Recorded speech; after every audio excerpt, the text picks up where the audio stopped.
Испания ни разпределиха на различни работи.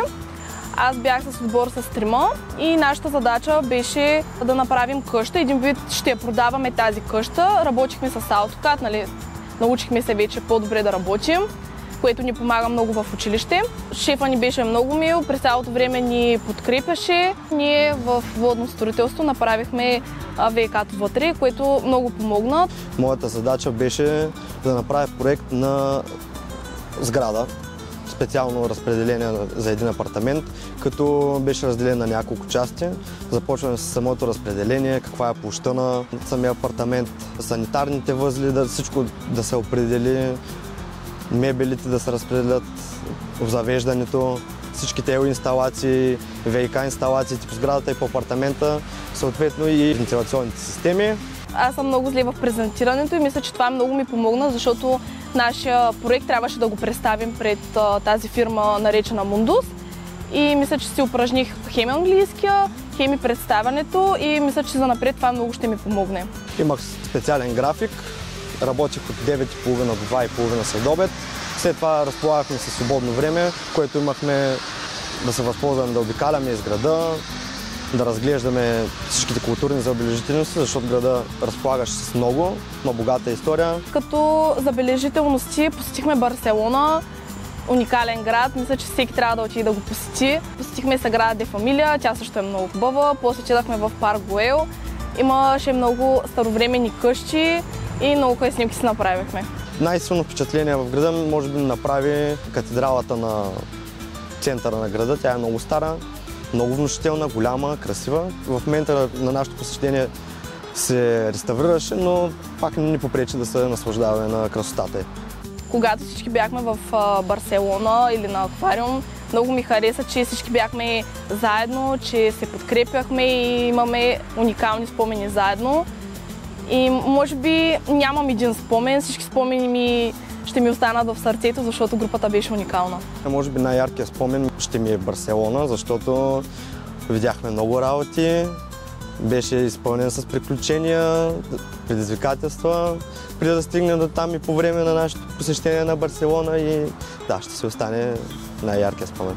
Мисля, че всеки трябва да се пробва в това приключение. Един месец се отделяш от родители, от приятели, наистина е много трудно, но се свиква да научиш новата култура, нова храна.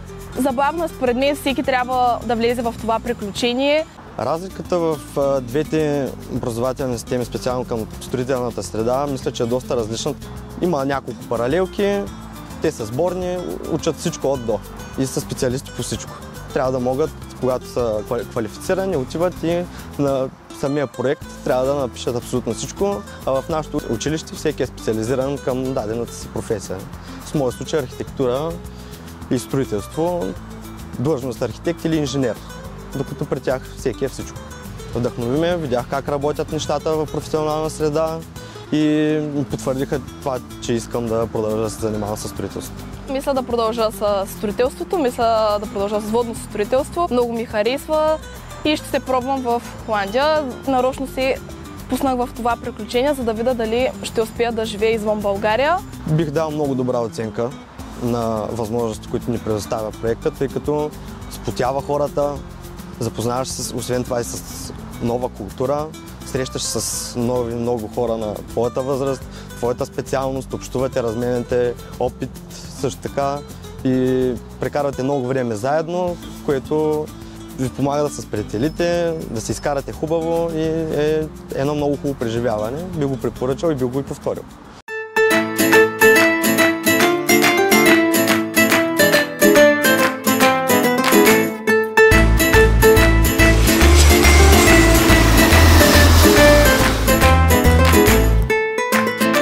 Февруари месец бяхме по програма Еразъм в Италия. Бяхме разделени на две групи. Аз бях с едно момче от моя клас, Радостин, бяхме двамата в разсадник.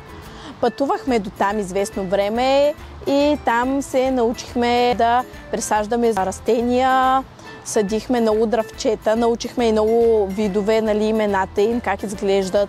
Много по-лесно ние сега, примерно като чертаем или навън на практиката в двора, да помагаме повече, понеже знаем професионално всичко, как да се случи.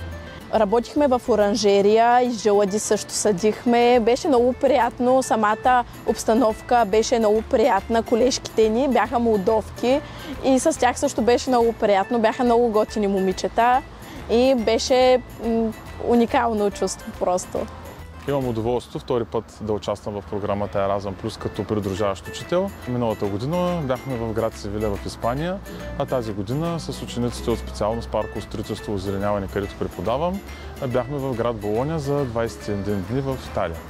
Това, което на мен лично ми направи впечатление преди всичко е, че италианците в цялост запазват това, което притежават като история и като облик на града, като същевременно го допълват с нови модерни елементи и оформят една много приятна градска среда или в частност това, което нас най-много ни интересуваше, зелената система на съответно на градовете, които посетихме. В Италия има едни дървета, които се казват Пинус пинеа.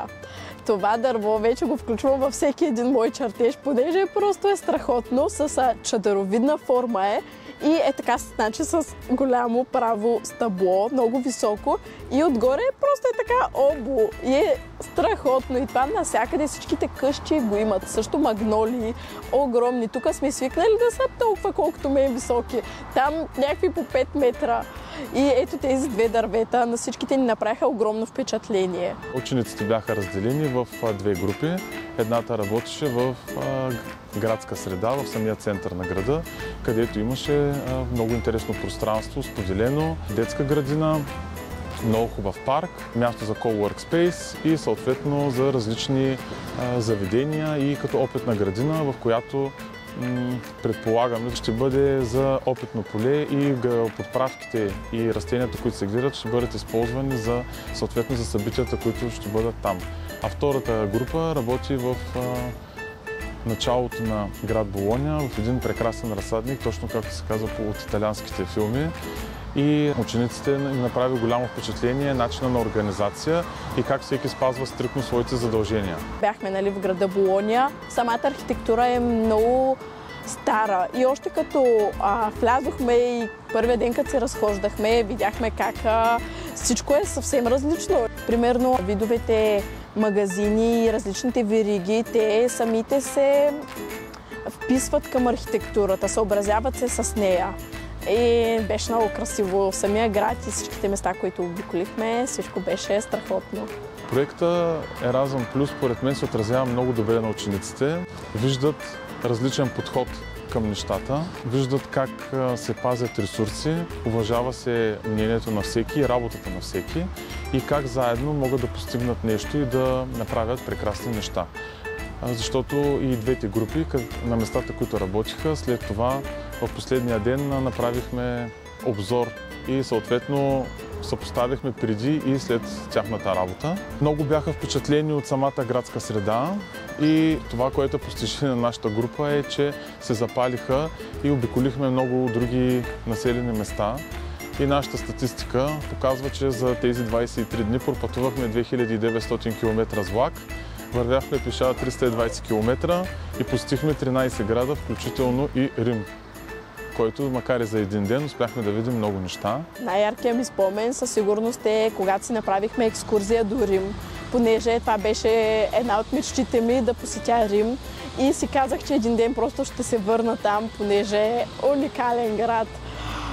Всичко за един ден отидахме и видяхме адски много неща. Учениците започнаха да обръщат повече внимание на заобикалящата ги среда, обогатиха знанията си по професионална подготовка, които в момента прилагат в часовете по практика. Темите, по които работиха на практика по програмата, се застъпиха в момента и в нашия учебен план. Това, което видях лично аз като наблюдаващ учител в организацията на работните места, е много ясното дефиниране на правилата и правомощията на всеки един в съответната организация или на съответния обект. И чувството за отговорност, което оказва всеки съответно в колектива. Това е нещо, което наистина смятам, че при нас също би могло да се приложи и е много добър пример. Програмата Еразъм просто дава страхотна възможност на младите хора. Научаваш се на много неща. Първо професионално. Второ, личностно живееш с други хора определено време и това те научава на много неща, особено ако досега не си се сблъсквал. И също да се оправяш сам. Много помага тази програма, израстваш така малко по малко определено. За мен най-яркият спомен и това, което ми стана като най-голямо впечатление, е, че те станаха общност. Пред очите ми за 23 дни от хора, които са само просто са ученици, станаха приятели и бяха заедно. Във всичко, което преживяха, 23 дена, те бяха заедно, без да има оплаквания, без да има възпротивявания, подкрепяха се и бяха доста единни. След 12-ти клас обмислям да записвам ландшафтна архитектура в София, така че определено Еразъма ми помогна малко или много.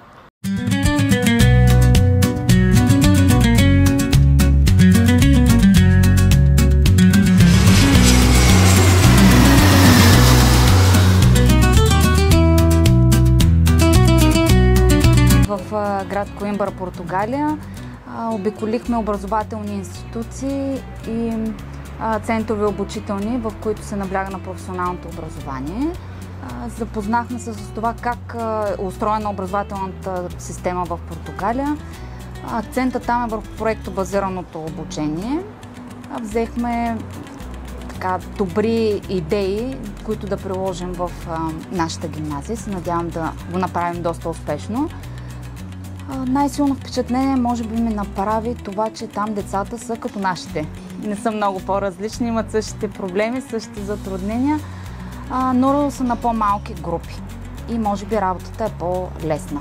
Това, което е при нас, доста отрано децата трябва да направят своя избор, докато там имат възможност това да го направят на по-късен етап, когато вече те са по-осъзнати и по-професионално ориентирани. Може би това е основната разлика, която води и след себе си всичко останало.